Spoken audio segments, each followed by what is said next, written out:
Yo, what's up guys, welcome to my humble YouTube channel where I bring you fanfiction that will brighten your days. Before we start, a subscribe is greatly appreciated, and don't forget to leave a like and ring the bell icon so you won't miss exciting new fanfiction stories. Two Gods Summoned to a Fantasy World by BenGrem1234. Chapter 25. Yoshino versus the Three-Headed Wolf. Chloe, Canade and Sophia were walking around the town, going to different shops and buying different foods and toys for Sophia. During their walk, people gave them a weird look and whispered among themselves. Canade took notice of this and looked to see if Chloe noticed it as well, but she was distracted by spoiling Sophia with food as they walked. After having fun, they decided to return back to their inn. On their way back to their inn, a group of 20 beast monks came and surrounded them. Each of the male beast monks were holding different weapons, and they were looking at them with evil eyes while licking their lips. Sophia ran and hid herself behind Chloe's leg while Chloe turned her attention to the beast monks. "Is there something you want?" One of the beast man that had a scar of his face stepped forward and gave Chloe a smirk. "You don't need to worry, little lady. After we are done with you, we will be getting all the help we need. Ain't that right, boys?" The other beast monks began to laugh at their leader's joke. The civilians in the area all ran into their homes and locked the door, leaving the street of the Clover Town to be deserted. Chloe sighed and looked at the tugs. "I assume that you guys have already captured my companions since he is not here." "You mean the bitch with the blue-silver hair? Our boss is already having his way with her as we speak. Pretty sure you will make the kid with her watch as he ravage her. Don't worry though, you two will be keeping us company for a while," the leader of the Tugs of Beastman said while licking his knife in an exaggerated manner. Canade turned to Chloe. "What do you think Master Rimuru is planning?" "Probably his idea of having fun. Anyway, I'm bored with all this. Canade, I will take Sophia back to the inn. In the meantime, take care of this trashes, okay, and don't kill them because we would need answers on who they are working for," Chloe said as she picked up the trembling Sophia from the ground and began to walk away from the tugs. "You think we would let you get away? Get her, boy," the leader shouted. The whole 20 beast monks that surrounded them all rushed at Chloe and Canade with their weapon at ready, but before they could reach them, a wall of fire rose from the ground and surrounded Chloe and Canade. The flame wall was so big that it managed to burn two of the beastmen who couldn't stop their speed when the flame wall appeared. Chloe just walked through the flame and disappeared, leaving Canade and the remaining beast monks. Love two gods summoned to a fantasy world. "Shit. She is a magician," one of the beastmen said in panic. "But how is that possible when she is human? Ain't human the weakest race because of their lack of magic power?" another beastman asked. "I don't understand as well. That level of flame is something only high-ranking magicians can conjure," another beastman said. "Who cares about some little flames like this? She is only one human girl, which means that her reserves are probably empty after casting a spell like that. Attack her in group, men," the leader of the beastman shouted. Canade looked at the beast monks who surrounded her and smiled. "Lately, all my opponents were beings who are overwhelmingly stronger than me. It is nice to finally fight fighters who are obviously weaker than myself by a huge margin. I will enjoy every moment of this." "Enjoy this, you bitch." One of the beastmen with features of a dog jumped up and raised his giant axe ready to cut Canade. Canade smiled as she tapped her foot on the ground, which caused multiple earth spike to come out of the ground and pierce the hands and feet of the beastman who attacked her. Not being discouraged, 3 more beastmen tried to rush to Canade with their weapons, but their foot got frozen in the ground by ice which appeared from nowhere. They heard a cracking noise and looked at Canade to see her pointing her staff at the 3 of them before a ball of lightning shot out from her staff and shocked them to unconsciousness. The other beastmen looked discouraged by how easily their buddies were taken out, but before they could do anything, a big silver barrier appeared in the street and surrounded them all in a circle form, trapping them inside with Canade. "Don't even think of running because I wouldn't let you. I am having so much fun fighting for once without even using a % of my power. Come at me, you foolish, disgusting rapist. I will make sure all of you feel 1,000 times what all your victims felt when you raped them," Canade said to them with an evil smile. And that signals the beginning of the despair that the beast monks who faced Canade in battle. "With Yoshino, I was looking at the 3-headed giant doggy with my 2 daggers that Papa gave to me in both of my hands. Papa and Mama have been giving me special training at night on how to fight, and I've been getting better and better. I wanted to be strong enough to protect my new baby sister if the situation ever occurs. Which was why I begged my papa to give me some training. Papa thought I was too young to be fighting, but after seeing my determination, he agreed to give me some special training as he called it.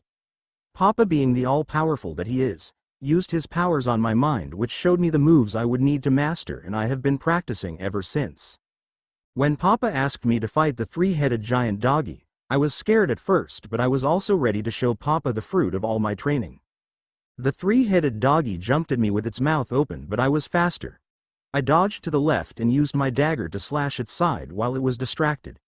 The doggy screamed in pain and glared at me, which frightened me, to be honest, but I stilled myself and looked back at the doggy without running. One of the head of the doggy opened its mouth and shot a huge fireball at me. I was surprised that it could use magic, but I wasn't worried at all. My papa taught me to always expect the unexpected during a fight. I raised my dagger and covered it with my mana, which turned its blade to a shining blue color. With it, I slashed at the fireball that was coming at me, which caused it to disappear. The three-headed doggy looked surprised that its fire disappeared, but I wasn't going to let an opportunity like this to escape me. My mama taught me to always attack my opponent when they are distracted, because that is when they are most vulnerable. I rushed at the left head of the dog and jumped with my dagger ready.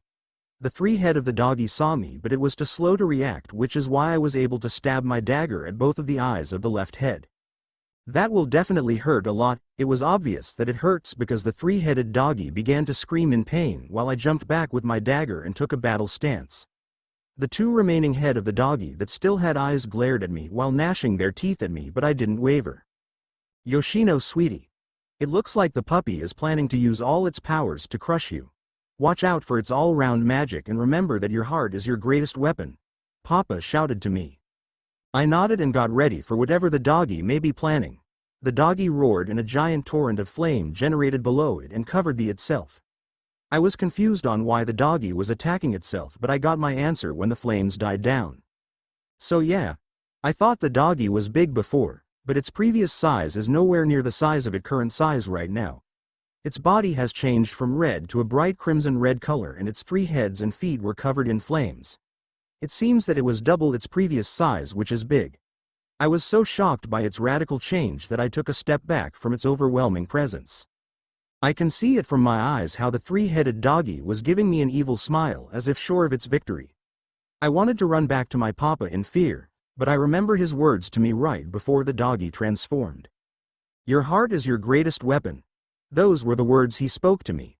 Those words made me to recall my previous life before I met my papa.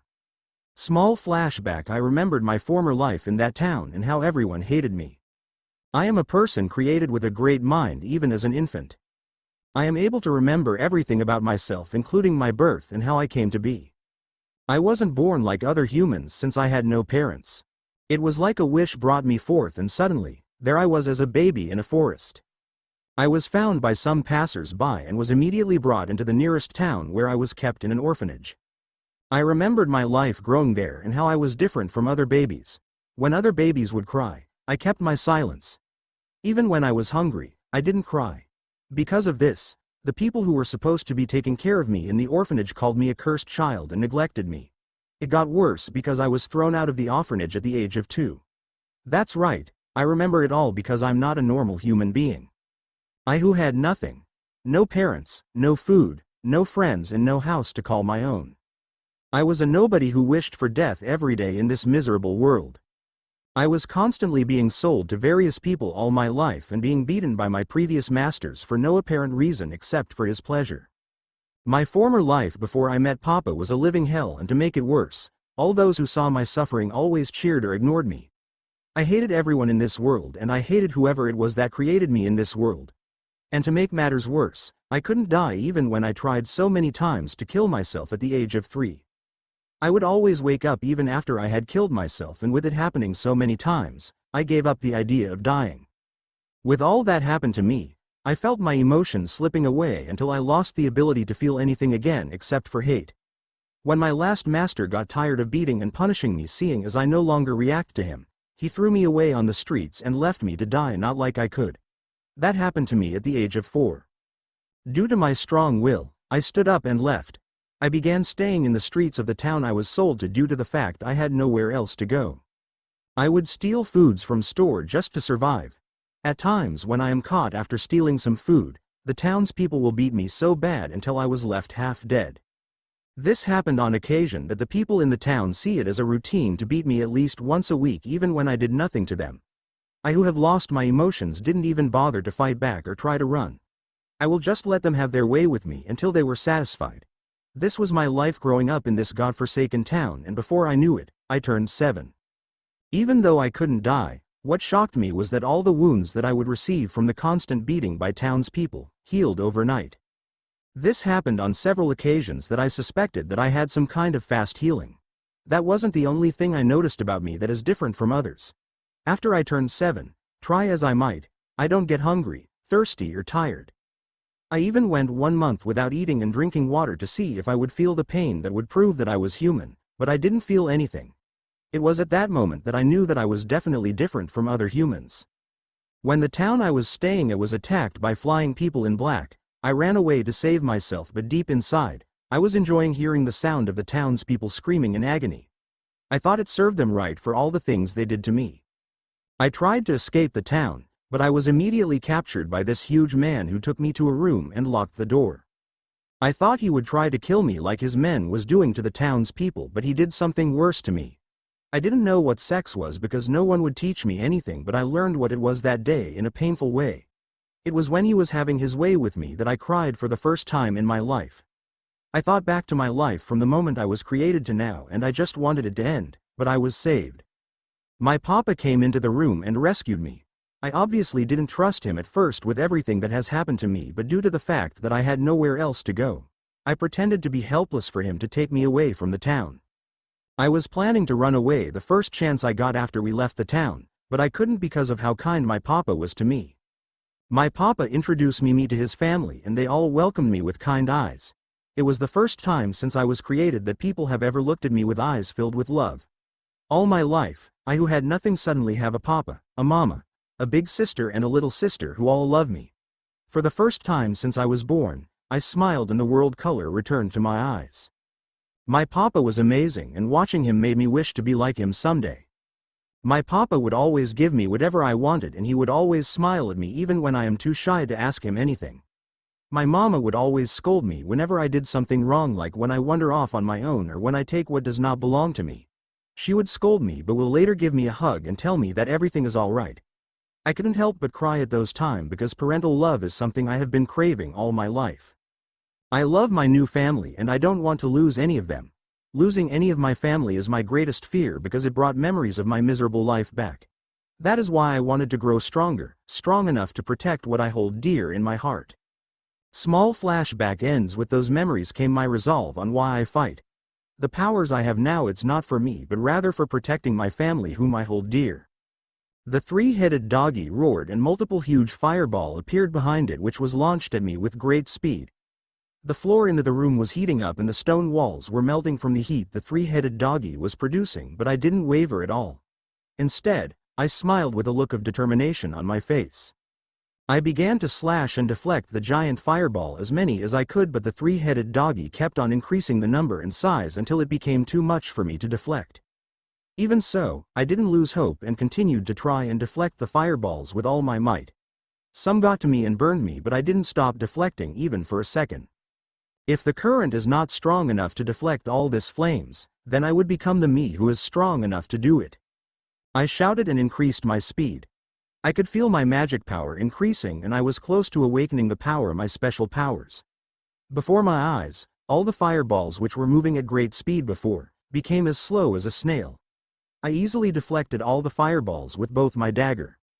The three-headed doggy began to concentrate a massive fire at a single point before it fired it at me. Instead of losing hope, my heart was filled with joy at the worthy opponent before me. I could finally feel my magic power reaching its peak. This is it. This is what Papa has been teaching me. There is an enemy before me and my precious family that I want to protect. This is the farthest my heart have reached.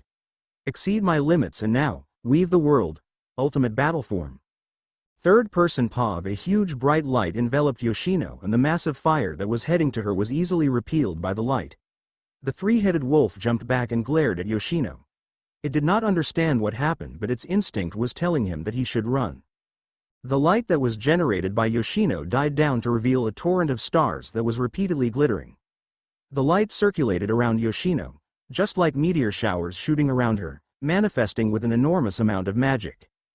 Power that makes the atmosphere shake. Some of the dazzling stars that circulated around Yoshino was absorbed into her body, and the massive amount of magic power she was generating died down to reveal Yoshino clad in a bright white aura with multiple stars floating around her. The three-headed wolf, sensing the threat that Yoshino now possesses, unleashed all its magic in his mouth. It concentrated all its magic inside the mouth of its three heads and unleashed it at Yoshino, which looked like a bright big red laser that moves at light speed. Rimuru wanted to intervene, but himself stopped after he saw Yoshino looking at the light coming at her with determination. The light reached Yoshino, but before it could impact, it changed course and hit the rooftop of the underground cave, which shook the entire cave. Rimuru was shocked after he saw what happened. I knew that her magic would be powerful if she unleashed her ultimate battle form, but to think that she has control over the law's casuality as well, and at such a young age at that too.